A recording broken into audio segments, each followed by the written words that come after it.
Here with us live this morning, Dr. Ron Paul, the Texas congressman and candidate for president, of course. Dr. Paul, welcome back to the program. Thank you, David. Good to be with you. Did Newt Gingrich do anything to diminish his chances in Iowa last night? Well, I don't know whether he did it, but I think because he had to face a lot of serious questions about, his change in positions and what he has to defend, I would think that he shouldn't have gained from that, but that remains to be seen. I guess somebody's going to do a poll rather quickly. But, we've had people, leading the pack off and on this whole past year, so it'll be interesting to see just what happens here in the next week or two. The question of who's the consistent conservative. The issue of him receiving payments from Freddie Mac, the mortgage giant. This was the subject of where you took him on last night and his response. Watch. Well, he's been on different positions, in so many issues, single payer. He's taken some positions that are not conservative. He supported the TARP funds. And the other thing that really should have annoyed a lot of people, he received a lot of money from Freddie Mac. So in a way, Newt, I think you probably got some of our taxpayers' money. They got money out, and they're still getting bailed out. But you're a spokesman for them, and you received money for them. I was never a spokesman for any agency. I never did any lobbying for any agency.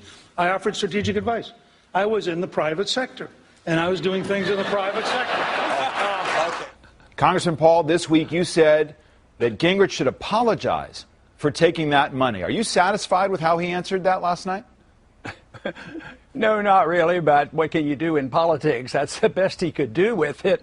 But the crowd didn't welcome his answer very well because obviously it is seen being playing a role of influence and a lot of money. What was it, $1.6 million that he received? And this is the epitome of the bailouts and the problems. And, of course, it annoyed me a little bit more because it was a subject I had worked on for so long, having been on the Financial Services Committee and deals so much in the formation of bubbles and why we have distortions and why we have recessions. So this was rather annoying. Then he also, tried to make the point, well, it's the Federal Reserve that causes the business cycle, which is correct. But I'll tell you what, when you make the credit, somebody has to distribute it and somebody has to benefit. And it was Fannie Mae and Freddie Mac, and they're still in business of receiving taxpayers' money. It's a deeply flawed system. So we can't expect the housing bubble and the correction from that to resolve itself until we look at this in a more serious manner. But just to pin you down on this, because you were very direct about this week, should he give the money back? Should he apologize for receiving the money from Freddie Mac? Well, legally, he doesn't have to, but I would think morally, he having received this money, yes, I wouldn't have taken their money, just for the fact that I think it was an immoral thing to take money. Besides, I don't like this idea that you're going to influence somebody that is a pseudo-government agency. And this was my argument over the many years, that because they got subsidies and they had a line of credit and they were guaranteed a bailout, it was written all over that this would come about because it was artificial. There was a line of credit and the Fed was involved. So it was, as far as I'm concerned, about as close to the government as you can get. To call that private is not exactly accurate. Well, let's come back to the key point in the debate last night. Who is the consistent conservative? The issue came up about health care and support for an individual mandate in Massachusetts by Governor Romney, whether he supported it nationally, as is the case in the president's health care legislation, something that Newt Gingrich supported as well in the early 90s. It was Michelle Bachmann who took them on as whether they're real conservatives, coining the phrase Newt Romney. Listen. If you want a difference, Michelle Bachmann is the proven conservative. It's not Newt Romney. I know Newt Gingrich, and Newt Gingrich is a friend of mine, but he and I are not clones, I promise. Do you buy that? Who is the real conservative out of those two? You got to go through one or both of them to win in Iowa. Well, I think they come from the same mold. They're about the same. They're both on the defensive. They're both explaining themselves, and I even said that last night, that why should we have a nominee that's going to spend most of their time explaining themselves and deciding what position they were on and when, I think that's too much on the defensive, and I think if you're consistent, it speaks for itself. You know, nobody ever challenges me that, but I don't have to brag about it either, because everybody knows exactly what I'm going to do, exactly what I've done for 30 years, so it goes without speaking about it. Well, but I just want to be clear on this point. Do you consider both Gingrich and Romney unacceptable as consistent conservatives? Well, I would say they're not consistent. I think they more or less admitted that. They've changed their positions on it. It's not that they're in denial. It's just that they admit that they were on one side of a position here and on the other side a position on another time. So I think that's, I think, pretty clearly understood. It's just that, you know, that's not considered, you know, a litmus test. It seems like people are rather tolerant. Well, but okay, he did that 10 years ago, but he doesn't do it now. Congressman, you've been tough in your ads that are up in Iowa. You do go after Gingrich, flip-flopping, being all over the place on issues like climate change when he cut an ad with Nancy Pelosi. You never specifically go after Romney. Are you more comfortable with Romney as a standard bearer of the party? Should it come to that? Should you not beat him?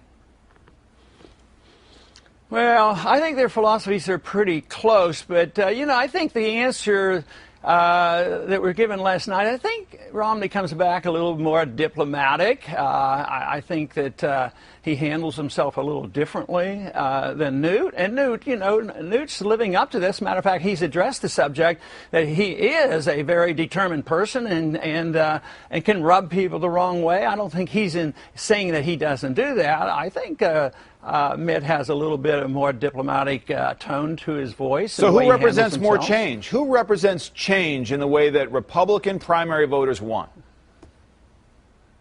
You mean out of the those six two of us that were on the stage well, last night? but start again with the guys you have to go through.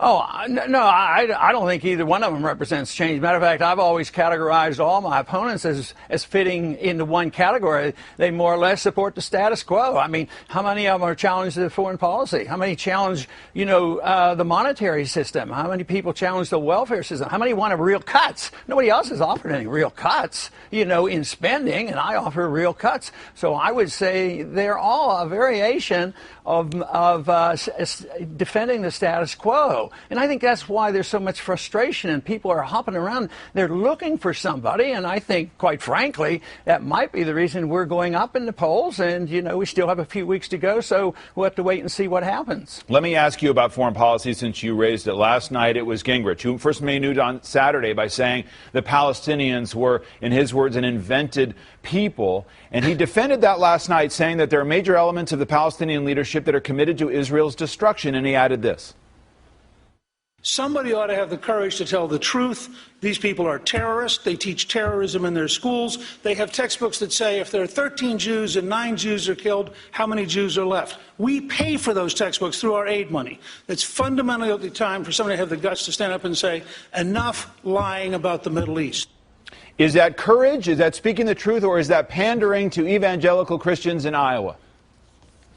Yeah, well, I think it was purely a political statement, but I think it demonstrates my point and makes my position very clear that there's all the harm done is all not only on one side, and that fight has been going on in that part of the world for a long time. And I remember so clearly what Ronald Reagan said when he got messed up in Lebanon. He said that if he had been more neutral and followed neutrality and had not put those Marines in there, those Marines would still be alive. In other words, he's saying the politics of that region, these were his words, the politics are irrational, the irrationality of the politics there.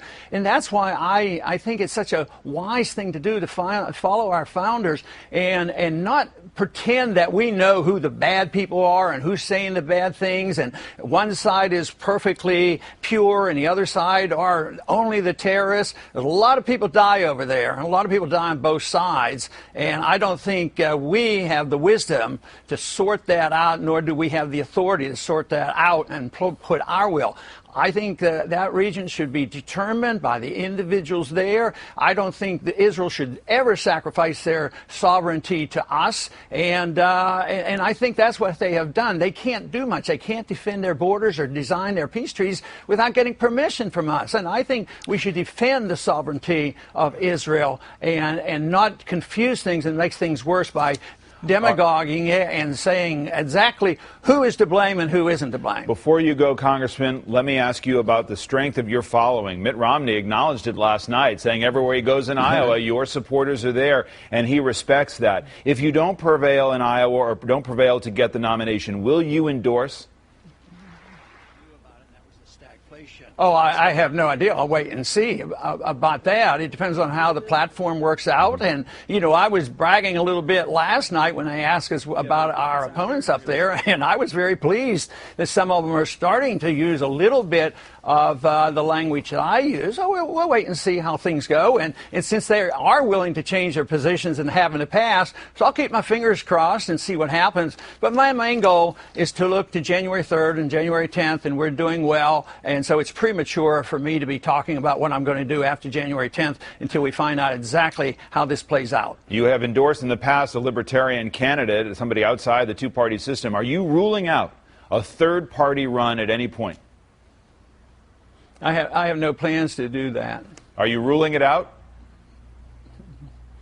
I'm not going to rule anything out or anything in. I don't talk in absolutes, and I stick to my position. We really have a very nice campaign going on, and people are recognizing this. And we have thousands of young people now that are campaigning for us, and the turnouts are just fantastic. Well, to that point, so for me to be distracted. To that point, are you open to a third-party run? I am not even thinking about it.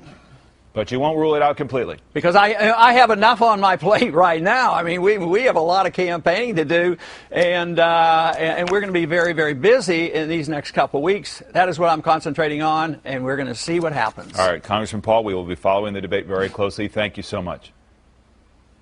You're welcome.